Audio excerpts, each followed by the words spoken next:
Our Nathan Vickers is live at 5 from South City as residents push back on this fix. Nathan?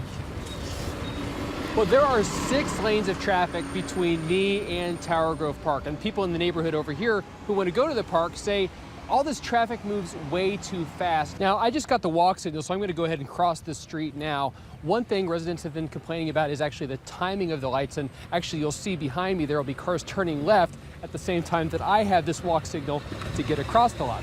Now, the city says they are still collecting data about this. They have a survey up on their website that you can go and fill out to talk about what you'd like to see along the entire Kings Highway corridor. This time of year, honeysuckle leaves out early, kind of like an umbrella. It will actually block the sunlight and keep other plants from getting anything to help them grow in underbrush and woodsy areas like this one. That's why groups like the Friends of Wilmore Park are trying to stop it from spreading outside of the region. Next came a test on quick thinking, drawing a gun in time to stop a man charging with a knife. I shot just barely in time. So what did it feel like for you to have to make those split-second decisions? It is intense. My palms are sweating again just watching it. Right now, there's still a van here with its windows all shot out. Witnesses say that the suspect took cover right here before running off to the other block where the shooting happened on Alaska.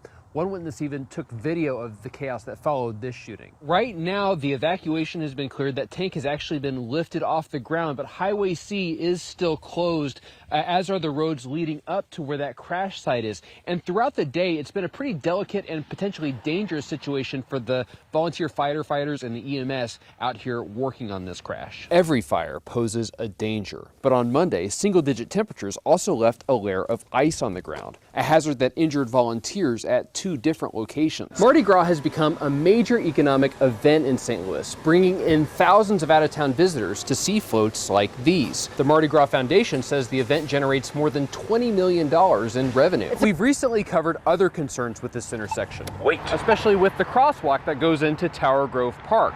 Some neighbors believe the fundamental problem has to do with the way Kings Highway is designed. Where roughly 15,000 people voted in this survey online and by submitting paper ballots to their alders. And right now, the top 3 choices appear to have to do with the people who work in this building, the streets we drive on, and the infrastructure below us. You asked the city, what's the deal with the inaction? That's right, and right now, as you can see, there's no car down here. It was parked right here by these oil spots and where these marks in the concrete are. But neighbors were frustrated here because that car was all crunched up and it was here for weeks. So we started asking some questions and seemed to get the ball rolling. Got us behind the storm, so we were able to catch the tail end of it. And yeah, we're seeing some of this hail. I gathered some up. We're seeing this ping pong sized hail here scattered throughout the parking lot here in the Lake St. Louis area. Look at what the hail did to some of these cars. I mean, you've got broken glass everywhere. We're trying to stay back from it a little bit just to be careful. I can hear the hail starting to come down again out here now. You can probably hear that in the background. Nathan, we want to show you. Nathan. Yeah, we're gonna get some more safe. Get in your car. Get in your car now. Yep. You're done. Steve, we're getting out of here. We're getting out of here. Right now, there's a pretty remarkable improvement. But earlier, the trash was all the way up to my waist. Now there's just a little bit left here, and they're working on another pile of trash just around the corner where that skid steer is loading some trash into that dumpster there. But for weeks, this has been a frustrating mess for people around this place. The city has greenlit this demo. There's a bulldozer parked out here, and there are signs posted notifying people of the demolition. Now, this property out here belongs to Paul McKee's North Side Regeneration Group. We don't know what plans are coming for the property, but neighbors say this demo might bring some improvement to the area. There's clearly been some work going on around here. We've seen some bulldozer tracks, and there's these sort of neatly packaged pallets of bricks around here. Now, all these houses in question are behind me out here, and they're all owned by Paul McKee's North Side Regeneration Group.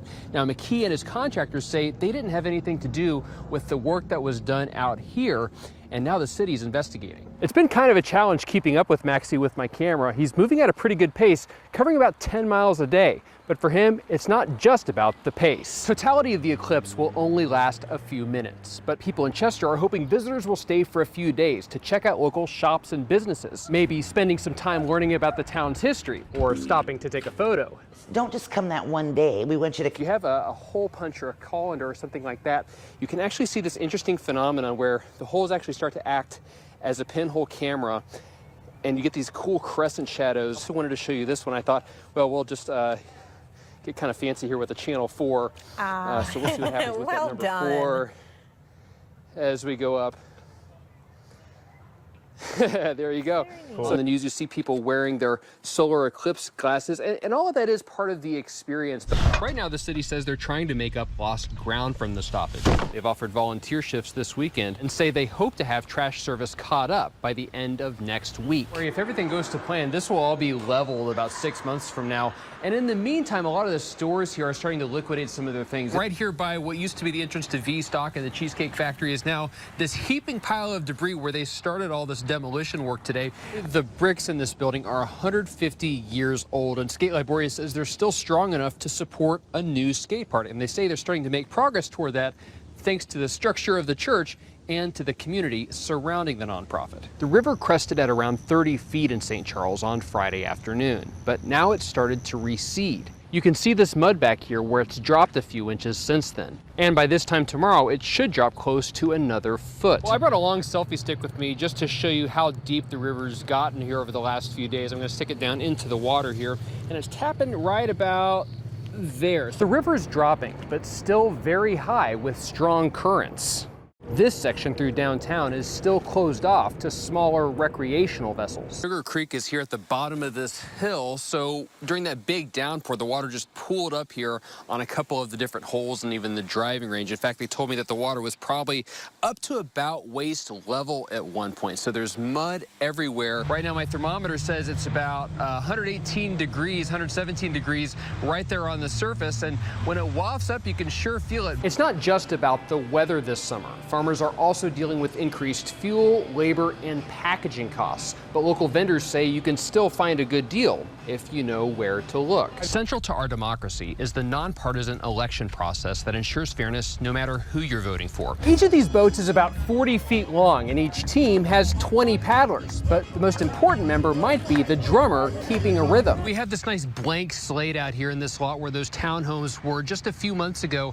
Now they've been torn down. The developer wants to build new apartments out here, and they also might have some new opportunities in store for this alley that runs right by those properties. This little patch in particular is called the Ivory Triangle, and it's famous in part for having the last remaining horse trough in the city of St. Louis. Now, 100 years ago, this was a gathering place for the community, and businesses today hope that by closing down some of the side streets around here, they can help return it to a gathering place. This is a tough thing for any small business to deal with, and when you look over here at the wall of Still 630, you can see that it's just covered in these different tags. Right now, you can see a lot of that progress right here from the sidewalk. Renouche has their sign up. The inside looks great. The rest of the building is coming along very nicely. And when you think about where this block is, it's right here by Jenny's Ice Cream, Left Bank Books, up, down, right here on Euclid Avenue, which is a pretty busy street where people like to go and visit. This block represents sort of a connection for the neighborhood. Right behind me, there's a pizzeria that closed down a few weeks ago, but then right across the street, you actually have 3 new restaurants that are opening up later this fall, including Mission Taco. So you have 2 things going on. You have some concern about what's happening in the industry, but also some optimism for those willing to adapt to new consumer trends. Delora is a pretty quiet residential street, but people often use it as a cut through to get between Gustine and Kings Highway, South Grand, Gravway, some of those major arterials. And sometimes they come through the street a little bit fast. That car's doing okay there, but there's some scratch marks on this speed hump down here in front of me from cars speeding through the neighborhood, sometimes putting others at risk. There were about a dozen construction workers living in this house as part of an agreement with their employer. They're actually fixing up this house and some others in the neighborhood, but now they're left packing up their things after that fire. SLDC has now opened a transparency portal with information about hundreds of applicants. There's a variety of documents here that explain some of their judging criteria and outline the process going forward. One criticism of the city's current street strategy is that it leads to kind of a piecemeal approach, meaning some repairs and projects happen on a ward-by-ward basis instead of comprehensively. Earlier today in Eureka, you could smell some smoke in the air, and local fire officials say that smoke was coming from about 150 miles away from a fire near Ava, Missouri in the Mark Twain National Forest. But here there's a high fire risk as well partly because it's been so dry and so windy in our area. Sentinel says the thieves stole from 10 different fire trucks, with damages totaling around $125,000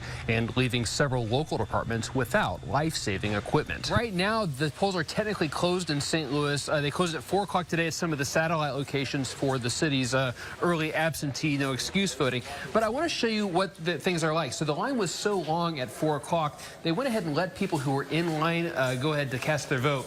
And the line came way outside through the doors and actually into the library here. So you can see that people still have a ways to go to get down to the basement of Booter to vote.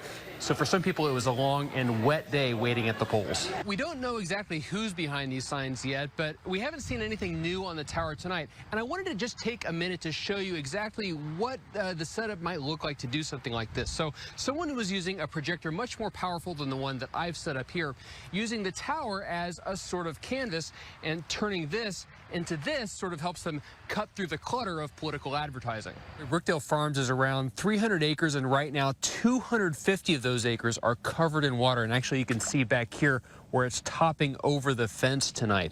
And this is actually the second natural disaster that Brookdale Farms has had to deal with this year. And this is kind of a unique part of downtown too. There's some interesting nightlife and restaurants here. And so some of the property owners here on Washington Avenue and on North Tucker have gotten together to try to create a special taxing district, one that they say would fund improvements here along Washington Avenue as well as neighborhoods to the north. The passage of Prop V earlier this month will also allow the city to implement steeper fines for property violations, which could help discourage negligent owners from leaving buildings like this one sitting empty and abandoned until they're beyond repair.